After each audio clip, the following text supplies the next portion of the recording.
What I have today is a Goodell Manufacturing all-steel miter box.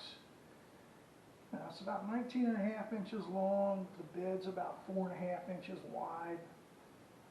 You have a work stop on this end that can be moved. You're loosening this up and moving it back and forth. If you're cutting a lot of small stuff, I mean, it would have some use. There's also another work holding device on the other end here. Now, there's a vernier scale around the top here.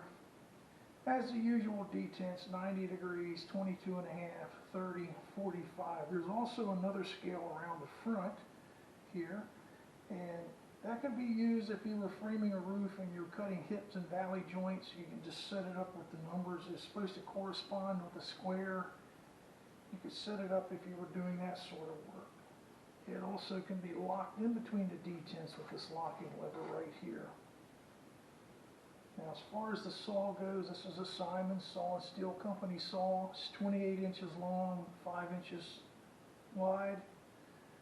Now, this company only made saws from 1914 to 1926, so that puts this miter box, early to mid 1920s, and it's just as accurate as it ever was. It's well made, solid.